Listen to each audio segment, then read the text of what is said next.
डोडो TV.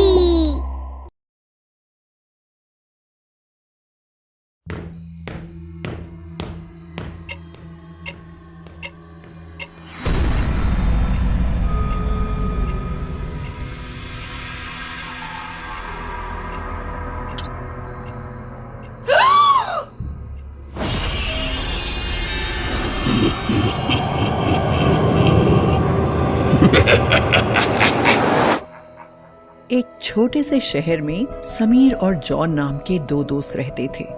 John एक 6 foot का लंबा तगड़ा आदमी था, वहीं समीर एक छोटे से कद का पतला लड़का। दोनों की जोड़ी साथ में चलते हुए बहुत फनी लगती थी। जॉन की शादी हो चुकी थी और उसकी वाइफ अलीना एक कंपनी के लिए कंटेंट राइटिंग का काम करती थी। एक दिन अलीना को घोस्ट एनकाउंटर्स पर आर्टिकल लिखने का काम मिला। अलीना को इस बारे में ज्यादा जानकारी नहीं थी। उसने ये बात जॉन को बताई। I'll help you in this. Sameer इस मामले में तुम्हारी मदद कर सकता है। मैं उससे बात करता हूँ।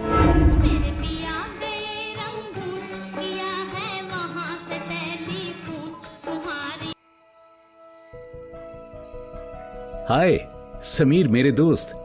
एक काम था, एलेना को एक प्रोजेक्ट मिला है घोस्ट इनकाउंटर्स के बारे में लिखने का, पर हम दोनों को इस तरह का कोई एक्सपीरियंस नहीं है।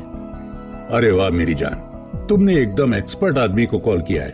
मैं आज रात ही तुम्हारे घर आता हूँ और ये प्रॉब्लम सॉल्व करता हूँ। रात के ठीक 11 बजे समीर एक और आदमी के साथ जॉन के घर पहुंच जाता है। जॉन, ये शिवम है। हम लोग पिछले हफ्ते ही एक पार्टी में मिले थे। इसने मुझे एक गेम के बारे में बताया जिसके जरिए हम भूत बुला सकते हैं और उनसे उनकी कहानी जान सकते हैं।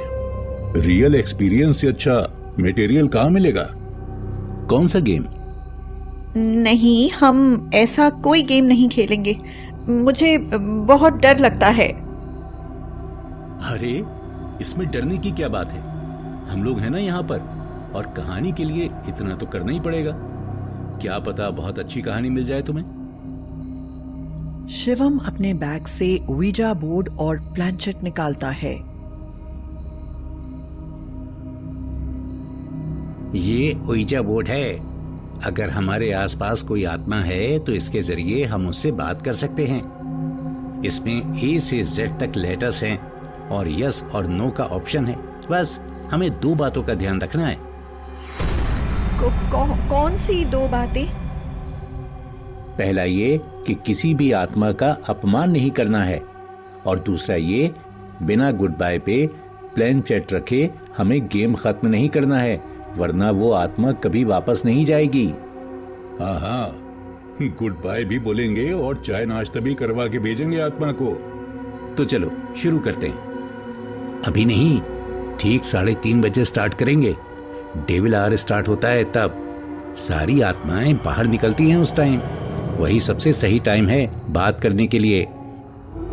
ठीक 3:30 बजे सब लोग एक सर्कल में ouija बोर्ड के चारों तरफ बैठ जाते हैं। सिर्फ एक कैंडल की रोशनी होती है। शिवम प्लानचेट को ouija बोर्ड पर रखता है। देखो, सब लोग अपनी 2 उंगलियां प्लान चत्ते पे लगाएंगे। सभी लोग अपनी उंगलियां प्लानचेट पर रखते हैं और शिवम उसको बोर्ड पर घुमाना शुरू करता है। अगर हमारे आसपास कोई आत्मा है तो जवाब दो। हमें तुमसे बात करनी है। जवाब दो। हमें बताओ कि तुम यहाँ हो। जॉन हंसने लगता है।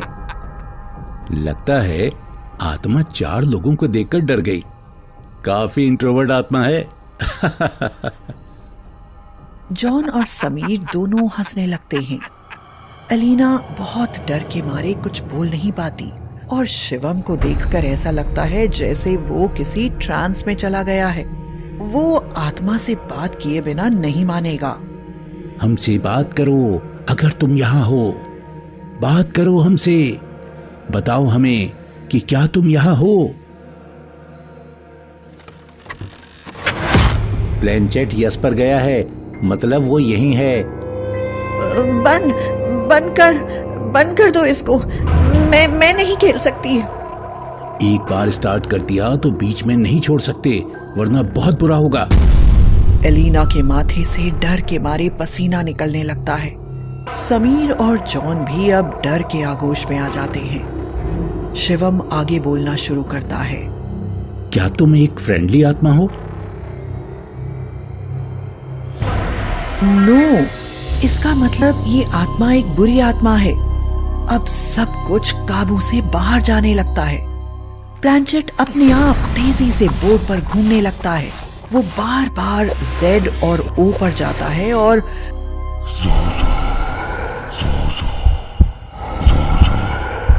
कैंडल अपने आप बुझ जाती है। घड़ी उल्टी चलने लगती है।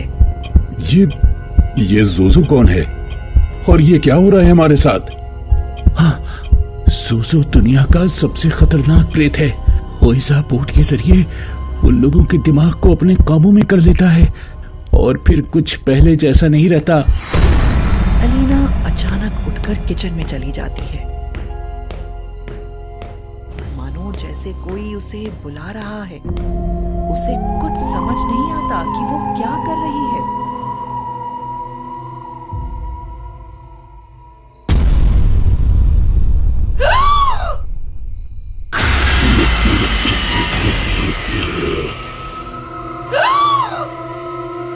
क्या यही है जोजो? इतना डरावना, इतना शक्तिशाली। एलिना का डर अब गुस्से में बदल जाता है। वो चाकू लेकर सीधा कमरे में घुसती है और सीधा समीर के पेट में चाकू घुसा देती है और पागलों की तरह हंसने लगती है। समीर जमीन पर खून से लथपथ होकर गिर जाता है। अब वो शिवम की तरफ बढ़ती है। इतने में जॉन बोर्ड उठाकर बाहर भागने लगता है।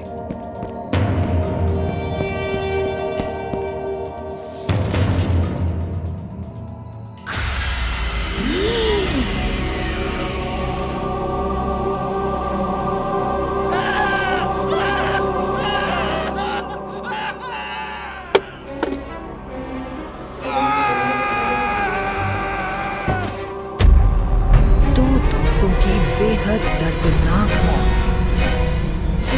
पर बाकी दो लोगों का क्या होगा? एलिना लाल आंखें किए हाथ में चाकू लिए शिवम के पीछे भागती है। शिवम बेतहाशा सड़क की तरफ भागता है। बहुत दूर से घूमकर वो वापस घर की तरफ दौड़ता है। अब वो और नहीं भाग सकता। जोजो एलिना के ठीक ऊपर उसके साथ साथ चलता है, अपनी खतरनाक प्रेत हंसी हंसते। ऐसा लगता है जैसे एक साथ 100 भेड़िए रो रहे हैं। बेहद डरावना मंजर। शिवम की नजर वीजा बोर्ड और उसके पास में गिरे प्लैंचेट पर पड़ती है। वो किसी तरह वीजा बोर्ड तक पहुंच जाता है और प्लैंचेट को गुड बाय वाले निशान के ऊपर रख देता है। जोजो वापस जाओ, गो बैक। हमसे गलती हुई है, वापस जाओ जोजो, प्लीज गो बैक। उसके बार बार ऐसा बोलने पर जोजो वापस वीजा बोर्ड में चला जाता है। हवाएं अचानक रुक जाती हैं। भेड़ियों की आवाज बंद हो जाती है और एलिना के हाथ से चाकू नीचे गिर जाता है और वो बेहोश हो जाती है।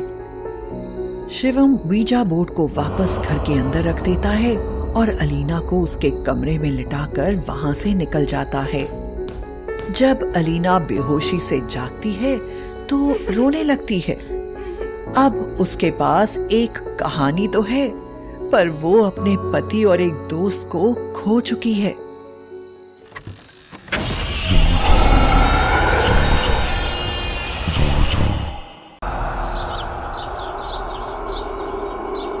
मुझे बचाओ, प्लीज मुझे बचाओ। गांव से शहर जाने वाला रास्ता जो कि रेलवे क्रॉसिंग से होकर गुजरता था, उस पर भीड़ लगी हुई थी। वहां पर एक कार खड़ी थी जिसमें से एक आदमी को लोग चिल्लाते हुए देख रहे थे, पर वो चिल्ला क्यों रहा था इसका किसी को कोई अंदाजा नहीं था। लोग कुछ समझ पाते इससे पहले उस कार पर आसमान से कुछ गिरता है और फिर ड्राइविंग सीट पर बैठा हुआ इंसान गायब हो जाता है। लोग शॉक्ड हो जाते हैं, पर अब उनके लिए आम बात हो गई थी। दरअसल इस जगह पर यह 7वीं घटना थी जो इस तरीके से और इसी जगह हो रही थी। गांव के कितने ही लोग इस तरह की घटनाओं के साक्षी बन चुके थे।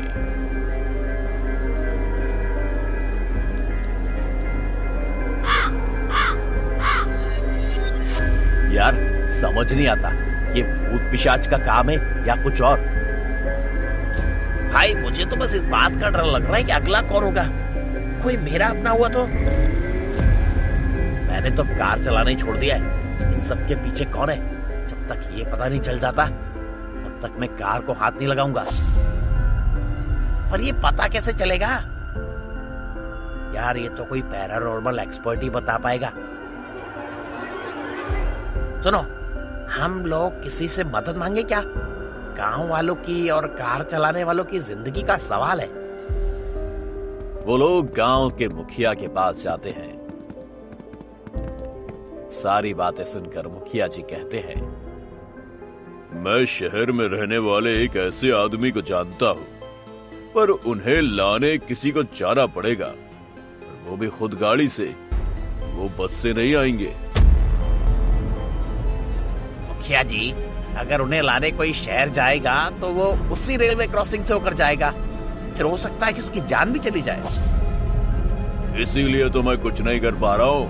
तुम लोगों को क्या लगता है ये बात सिर्फ तुम्हारे दिमाग में आई है? पिछले 13 सालों से गांव का मुखिया हूँ। गांव का भला बुरा मुझे समझ आता है। मैं जाऊंगा लेने। तू पागल हो गया क्या? देख, गांव की भलाई के लिए किसी को तो जाना पड़ेगा, तो मुझे नहीं लगता कोई मेरे अलावा ये रिस्क लेगा। हाँ, तो तू बलि का बकरा तू क्यों बनेगा? तो भाई तू बन जा।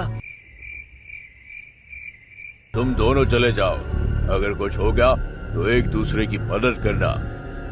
ठीक है मुखिया जी, हम कल ही उन्हें लेकर आते हैं। सुनो, कल तुम लोग सुबह ही निकल जाना और ये ताबीज अपने पास रखना।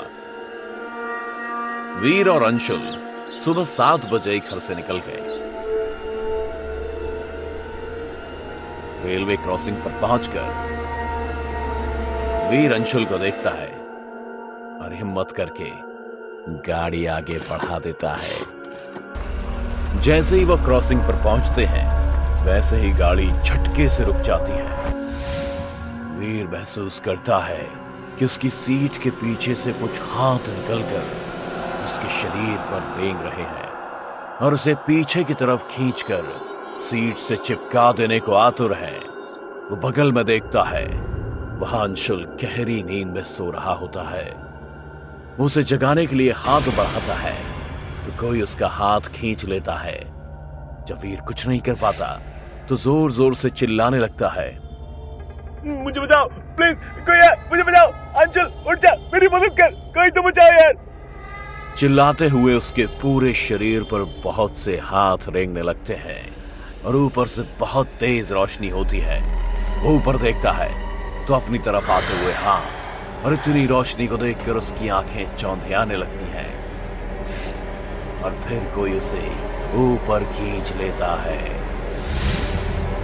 इस घटना के तुरंत बाद अंशुल की आंखें खुल जाती हैं और वो बगल में वीर को ना पाकर ऊपर देखता है तो कार की छत में गोल सा छेद बना होता है। मैं क्या करूं? तेरे बिना कि मैं क्या ही करूंगा जिंदगी में। वो जोर जोर से रोने लगता है, फिर खुद से बोलता है, मैं तेरी मौत को जाया नहीं जाने दूंगा भाई। जिस काम को तूने शुरू किया उसे अंजाम तक मैं पहुंचाऊंगा। और वो गाड़ी से उतरकर लोगों से मदद मांगता है।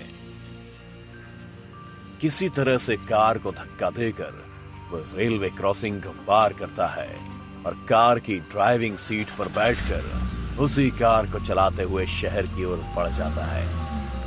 वीर की आंखें जब खुलती हैं तो वो शॉक्ड हो जाता है। वो अपने आप को एक खाली कमरे में पाता है। रूम को देखकर उसे लगता है कि कोई लाइब्रेरी होगी। बहुत सारी बुक्स रखी होती हैं। वो खुद को सही सलामत देखकर चौंक जाता है। वो खुद के चेहरे को छू कर देखता है। मैं जिंदा हूं, मैं मरा नहीं, कहीं मैं आत्मा तो नहीं बन गया, ये मैं आ कहां गया हूं? कोई है? कोई है? कोई मुझे सुन सकता है क्या? उठता है और चारों तरफ देखता है। सिर्फ किताबें ही किताबें दिखाई देती हैं उसे। तभी उसे चर चर की आवाज सुनाई देती है। वो पलट कर देखता है तो पाता है कि ढेर सारी किताबें उसकी तरफ आ रही होती हैं। वो डर जाता है। वो पीछे सरकने लगता है और पीछे दीवार से टकरा जाता है और वहीं बैठकर चिल्लाने लगता है, मुझे मत मारो, प्लीज प्लीज मुझे जाने दो। तभी एक किताब के पीछे से बहुत तेज रोशनी निकलती है और उस रोशनी के साथ वीर के हादसे से पहले हुए हादसे का शिकार पुरुषोत्तम निकल कर आता है। पुरुषोत्तम भैया, आप इतने कमजोर कैसे हो गए आप? हाँ, मैं। इधर अंशुल पैरानॉर्मल एक्सपर्ट को लेकर गांव आ जाता है। वहां खड़े लोग कार को आते देखकर सोचते हैं कि इन लोगों का भी कहीं वही हश्र ना हो जाए। अंशुल कार को रेलवे क्रॉसिंग के पहले ही रोक देता है। वहां खड़े लोग देखते हैं कि कार से कोई प्रीस्ट जैसा उतरता है। अंशुल उस जगह को दिखाते हुए उन्हें उस गांव में हुए पहले 7 हादसों के बारे में बताता है। फिर उसने अपनी और वीर के साथ घटी आप बीती भी सुनाई। इसके बाद वो एक्सपर्ट के साथ पैदल ही मुखिया जी के घर जाता है। मैं आपका शुक्रगुजार हूं कि आप हमारी मदद के लिए यहाँ आए। अंशुल से मुझे सारी बात पता चली। आप कांच की बरनी मंगा लीजिए और एक काले रंग का त्रिपाल और एक हिम्मती लड़का चाहिए मुझे, जो उस जगह पर कार से जा सके। मैं ही जाऊंगा। वीर के साथ जो हुआ उसके बाद भी तुम जाओगे? हाँ, मुझे उसकी मौत की गुत्थी सुलझानी है। सिर्फ उसकी ही नहीं, गांव के जितने लोग मरे उन सबकी। जो मेरे वीर के साथ हुआ अब वो किसी और के साथ नहीं होगा। Good, I need this spirit and you don't worry, I will try my best to save you. Thanks. वो लोग सारी तैयारियों के साथ रेलवे क्रॉसिंग पहुंचते हैं। एक्सपर्ट अंशुल को सब कुछ समझा देते हैं कि कैसे क्या करना है। तुम लोगों ने हमारे साथ जो हुआ उससे बहुत कुछ सीखा नहीं था क्या? भैया, आप यहाँ, ये हमारे साथ क्या हुआ था? हम यहाँ कैसे आ गए? वापस चले क्या? हम यहाँ कैद हैं, वापस कैसे जाए? तभी उन लोगों को एक काला धुआं आकर घेर लेता है। वीर पुरुषोत्तम को पकड़ लेता है और उसके पीछे छुप जाता है। वो धुआं धीरे धीरे एक भूतनी का रूप ले लेता है। उन लोगों ने अपना काम शुरू कर दिया। अब हमारे पास बहुत कम वक्त है। फाइनली अब हमें तुमसे मुक्ति मिल जाएगी। अभी तक तुम लोग मुक्ति का ही गीत गा रहे हो क्या? वैसे ये तुम्हारे पीछे छुपने वाला कौन है?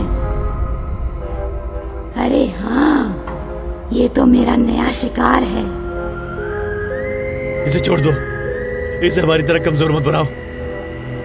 लगता है कार से फिर कोई क्रॉसिंग पर आ रहा है। चलो, सब चलो। कल और आज में मुझे 2-2 इंसानों की शक्ति मिल जाएगी। फिर मैं और ताकतवर हो जाऊंगी। पर मैं पहले कल के शिकार की ऊर्जा तो ले लूं।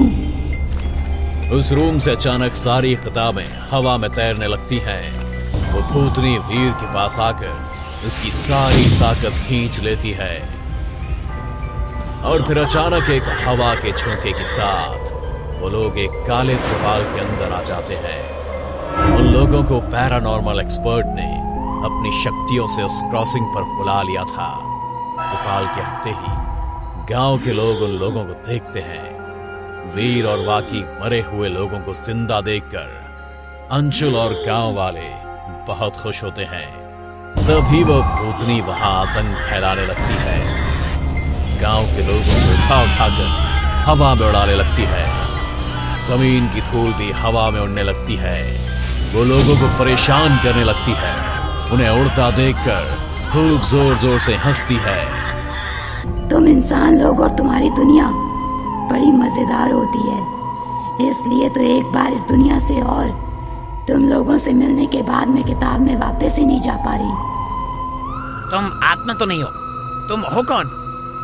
ओह, तो आप भी इस दुनिया में हैं। मुझे लगा आप सिर्फ किताबों में मेरा खात्मा कर सकते हैं। एक्सपर्ट उसके पास आते हैं। वो जैसे ही उसकी तरफ बढ़ते हैं वैसे वैसे वो शांत होने लगती है। हवा में उड़ते हुए लोग भी जमीन पर आ जाते हैं। दूर रहना मुझसे। अब बताओ तुम कौन हो? मैं नहीं बताऊंगी। तुम नहीं बताओगी? नहीं, तुम मेरा कुछ नहीं बिगाड़ सकते। पैरानॉर्मल एक्सपर्ट अपने दोनों हाथों से उसे पकड़कर दबा देते हैं और वहीं रखे बरनी में उसे बंद कर देते हैं। वीर, पुरुषोत्तम और बाकी 6 लोग जिन्हें उस भूतनी ने कैद कर रखा था उसकी तरफ देखते हुए बोलते हैं, तुम लोगों को इसने ज्यादा नुकसान तो नहीं पहुंचाया ना? हमारी सारी एनर्जी खींच ली उसने और हम सभी को निर्बल बना दिया। तुम सब जिंदा बच गए, यही काफी है। इस इविल सोल के बारे में तुम में से किसी को पता है क्या? हाँ, इसका खात्मा करने के लिए इसके बारे में जानना जरूरी है। ये राइटर वैकुंठ राय के हॉरर नॉवेल की भूतनी है। ये कैसे संभव है? रुक जाओ, मैं इसी से पूछता हूँ। ये कहकर वो बरनी से उस आत्मा को बाहर निकालते हैं और उसका हाथ पकड़ लेते हैं। क्या तुम सच में नॉवेल से निकली हो? क्यों आई हो तुम किताब से बाहर? मैं नहीं बताऊंगी। पता है वैकुंठ राय की कहानियां इसलिए प्रसिद्ध क्यों होती थी? क्योंकि वे अपनी कहानियों में जान डाल देते थे। उनके पात्र ऊर्जा से भरे होते थे। न्याय संगत कहानियां होती थी, पर पता नहीं क्यों उन्होंने इसे अपनी कहानी में बहुत परेशान किया और मुक्ति भी नहीं दिलवाई। ये उनसे संतुष्ट नहीं थी, इसने उन्हें बदलाव करने का बोला, पर वो नहीं माने तो इसने उनकी ताकत खींच ली और उन्हें मार दिया। और फिर इससे पता चला कि इंसानों की ऊर्जा से ये शक्तिशाली बन सकती है। तो शक्तिशाली बनने के लिए इसने हम सबका इस्तेमाल किया। मैं इसे लेकर जाता हूं। आप सब लोग अब निश्चिंत हो जाइए। मुखिया जी से मिलकर उस बरनी को लेकर वहां से अंशुल की कार में बैठकर चले जाते हैं और फिर से नॉवेल की ओरिजिनल प्रतिलिपि को मंगाकर पूरे विधान से उस आत्मा की शांति के लिए दुआ करते हैं। वो आत्मा वापस उस नॉवेल में चली जाती है। वो एक्सपर्ट फिर उस नॉवेल को चला देते हैं और उस आत्मा का अंत कर देते हैं।